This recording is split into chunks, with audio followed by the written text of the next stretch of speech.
y'all, it's Tammy with Collard Valley Cooks. Hope you're having a great day. We are about to fry up some steak. It's tenderized steak and I'm going to make it into fingers. We're going to fry up a little okra and have some corn on the cob.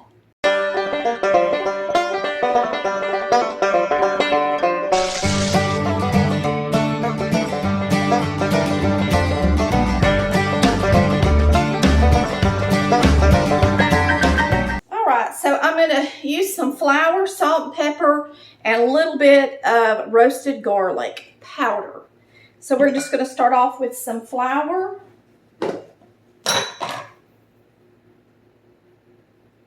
In my bowl, I'm going to go ahead and get the okra started.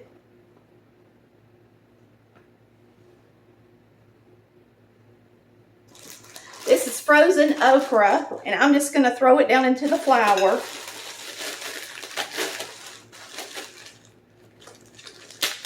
And I've already busted it up on the counter to break it apart.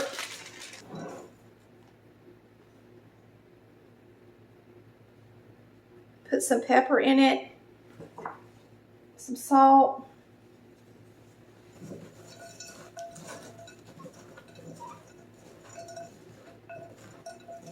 And I'm just gonna, make a mess. That's what I'm gonna do. And I'm just going to mix it up in this flour a little bit. Now it's going to thaw just a little bit before I fry it. And that flour will be stuck on there even better. Now what we're going to do is we're going to take two of these. I am going to use an egg wash for my meat. And we're going to cut this meat into strips.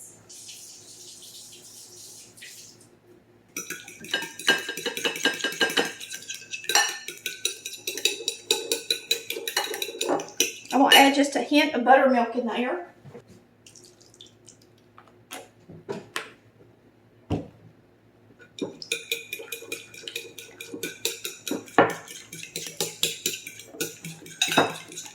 Now I use whole buttermilk, but it doesn't matter. Just use what you got. If you don't have buttermilk, use regular milk. Just a little bit is all it takes.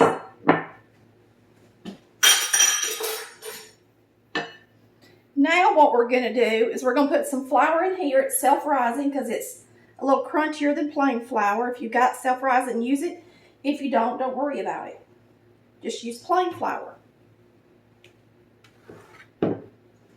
And I'm going to put these over here for a sec. And what we're going to do is we're going to cut these in strips. So I'm going to cut this into strips. Nana was making this the other night when Chris called. And he was like, I want you to make me some like that. And I said, okay. So I'm going to cut them into fingers. And these are going to be steak fingers. I turned them around because if I cut them the other way, they'd be extremely long fingers, wouldn't they?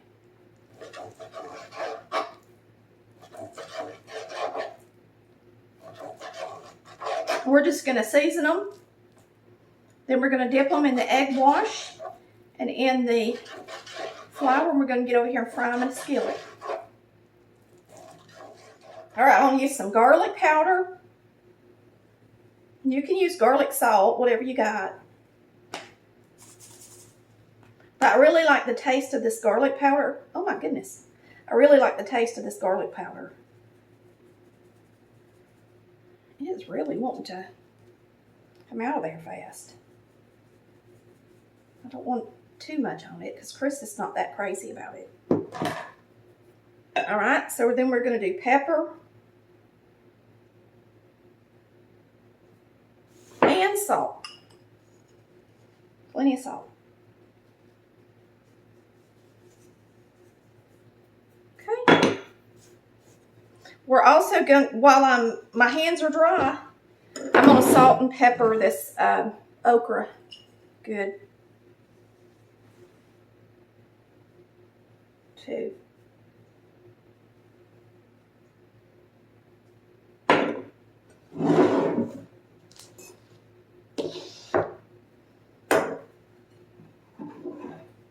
Now I'm going to pick up my meat and put it over here in my egg wash and buttermilk and just coat it good.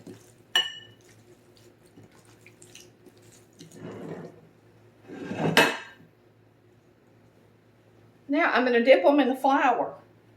And I'm afraid I don't have enough. I'm going to get a little bit more.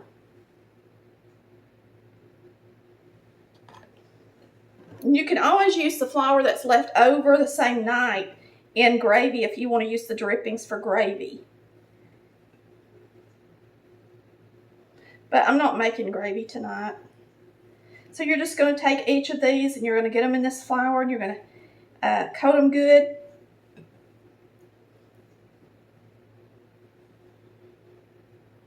And go ahead and batter all your meat before you get started so that you don't have them all going into the skillet at different times. And then you can't time how long you've had them in there because, you know, if you're a good cook, you might can do that. But to be on the safe side and to make it easier on everybody, it's just better if you just wait. Get them all battered and then drop them. So if you're in a hurry for supper, you can always make these. We're going to drop our okra before we drop this meat because it's going to take it longer. So after you batter these and you get your okra good and coated, we can go over here and start making sure we got some preheated skillets before we drop everything. And I didn't put much on the okra. Matter of fact, I didn't put anything on it but salt and pepper. I'm gonna pick it up and put it in here with this leftover wash. And use the rest of it on the okra. And then I'll put it back in here in the flour.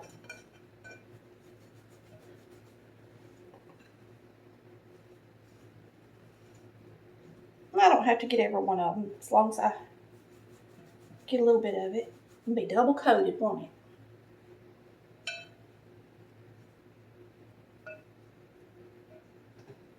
Okay. So now we're just gonna move it around in what's left in my dish here.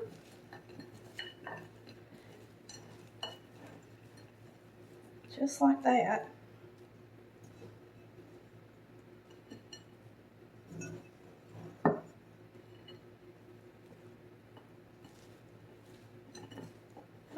I think it's ready to drop. So we're going to get over here, get our skillets. We're having a fried supper tonight. Whoops. I'll bring this one over here that I used to fry up some stuff the other night.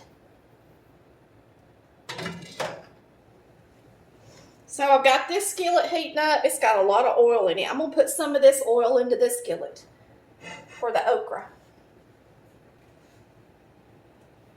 Like I said, this is some oil that was left over after cooking one evening. And it was just used for veggies, so I was going to reuse it anyway. Still got some drippings down in the bottom, but since I'm not making gravy tonight, I'm not worried about that. So we'll be frying our okra in this skillet on the hottest I've got, and we'll be frying our steak fingers in this skillet. And I've already got my corn ready in the microwave. While that oil is getting hot, I'm going to scrape off my counter and put up my flour and stuff. I try not to make a habit out of making 2 fried foods at one time. I typically only fry one thing, but tonight, that's just what I grabbed. And so we're going to make it happen.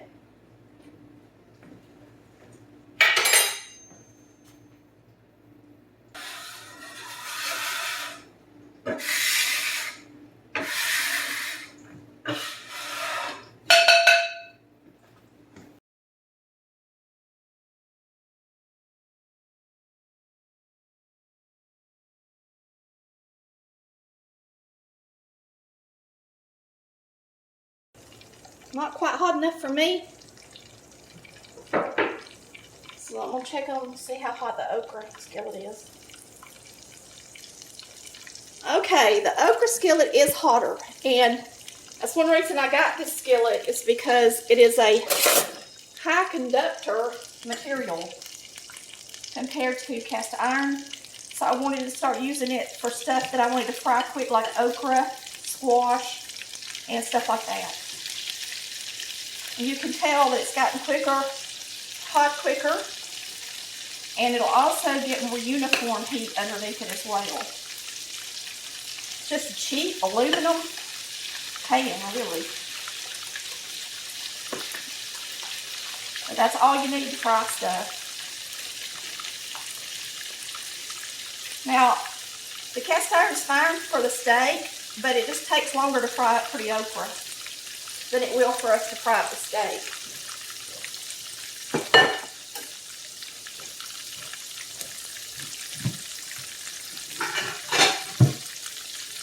So I'm going to get out something to put the okra on.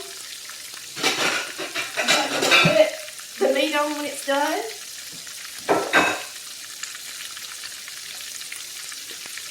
I'm gonna put a lid on this to make it hotter, because it ain't hot enough for my liking. And we're gonna get right here and start the steak frying. I got a lot of oil in here, so it's almost gonna be like it's deep frying.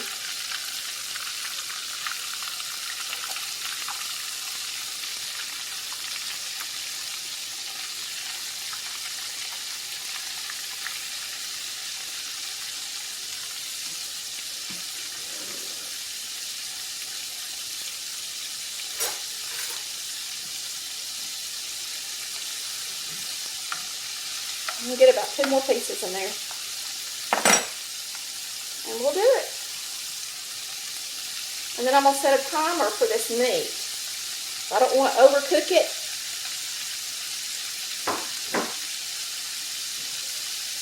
So we'll put a timer on it for 3 minutes, and then I'll flip it over.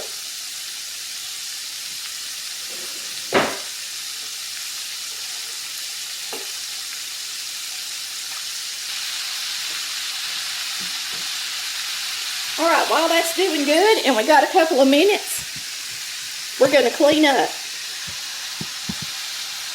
I try to clean as I go, and that way I don't have so much to do after supper's done.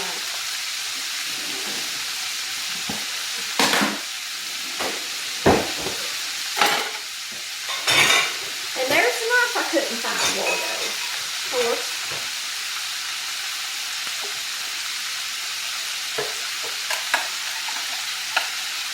I love my dishwasher.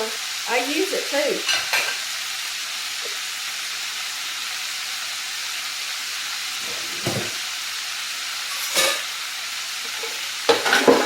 I even put this thing right here in the dishwasher, in the back part. Since it's had meat on it, I just put it all in here. And I ain't got to worry about it. Sanitized. And ready for the next time I cook. Now, I don't put my large knives, my nice knives in the dishwasher. I do clean those in dishwater after you eat.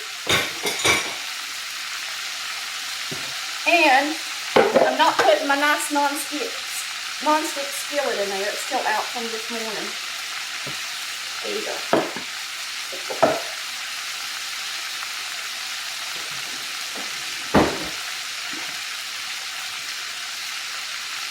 So, always be moving in the kitchen while you're waiting on something else. That way it ain't so hard on you when it's time to clean after supper. If you've never had one of these scrubbies, they're so nice. I love mine. You can get stuff out of it without it getting all stuck in there, and it just rinses right out. And it's just the best thing since I don't know what. I know it's time to flip this. There it goes. That's what's great about using your timer when you're cooking, is the fact that you can walk off and leave it and not have to worry about overdoing it. I'm going to take the lid off of this over here And we're going to flip these pieces of meat.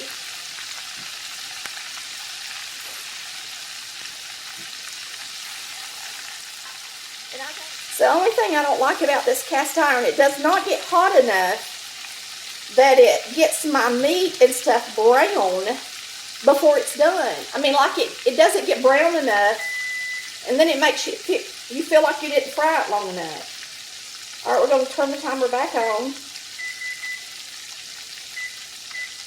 for 3 more minutes. I'll get it right in a minute. We're going to get over here. I'm going to see how our okra's doing.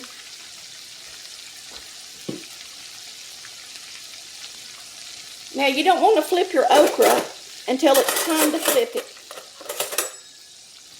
And it ain't time yet. It's got to be brown. And it ain't even close to being brown. So, if you got a gas stove like me, you just got to have patience. Sit there and wait on it. The only reason I'm doing that is to try to get it harder.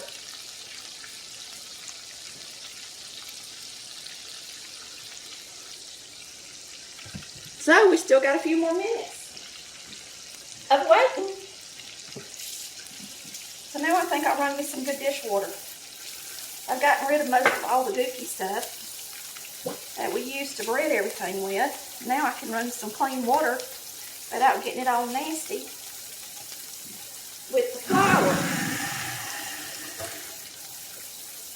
Now, I used to have a double sink. And when I had a double sink, I always had water ran when I started cooking in one side. And now it's a little different because I only have one sink. So sometimes what I do is I use a big bowl and I just keep my dishwater in a bowl.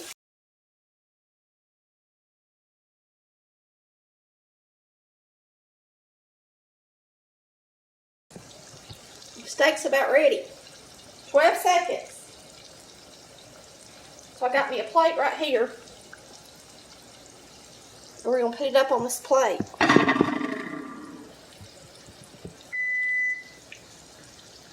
Timer's off.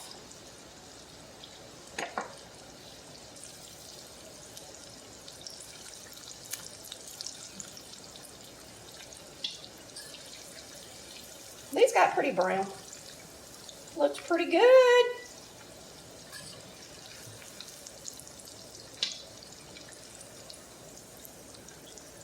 Here's my okra over here.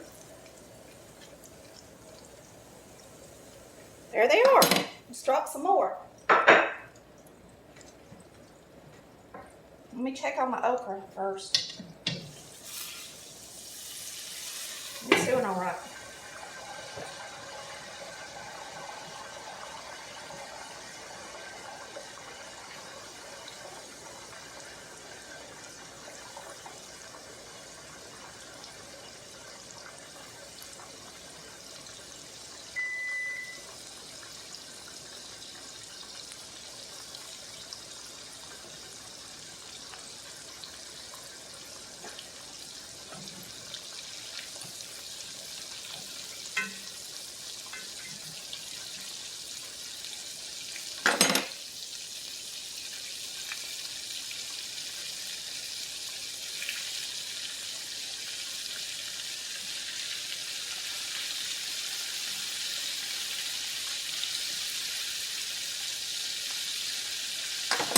I'm going to get them all in here so I don't have to do another bag. 2 baby ones going in.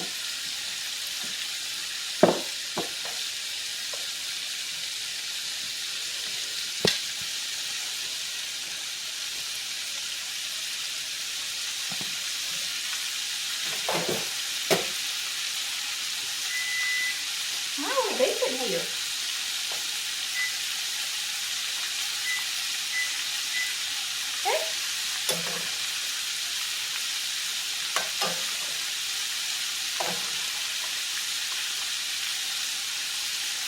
Okra's getting brown finally.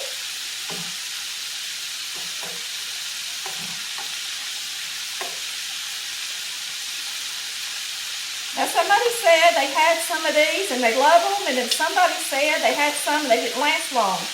And So I'm not going to put mine in the dishwasher for sure. And see if it'll last a little longer. But, I mean, they're not really expensive. So, you do get what you pay for. So, sometimes you're better off just buying a cheaper one and using it, you know, for half the year or the full year and not think it's got to last you forever. All right, our steak's ready. This is our second batch. I hope y'all got to see me bring up the okra. If you didn't, I'm sorry. You can just see it plated. Turned off my camera by accident.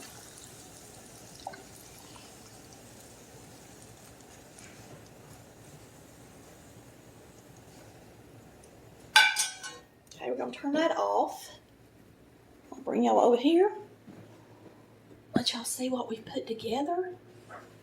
So we got steak fingers. Fried okra, and I'm going to go get the corn. Corn was in the microwave, so I'm going to flip it over and let it hydrate on that side a little bit, butter it, and we're going to have supper. I just put a little water down in there and put it on in the microwave for 10 minutes and let that be that, so that we would have a starch for supper. They're crunchy and delicious. Ooh,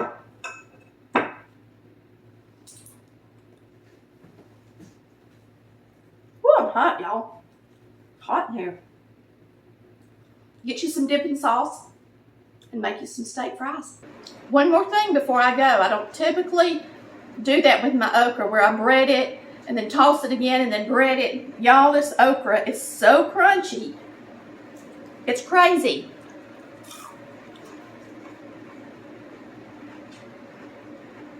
Some people like to put their okra in ranch dressing. If you like crunchy okra, this is the way to do it. I hope y'all have enjoyed watching me make steak fries tonight. Y'all have a blessed night. We'll see you next time on Collard Valley Cooks, where we cook like Mama did. Bye, y'all. Love ya.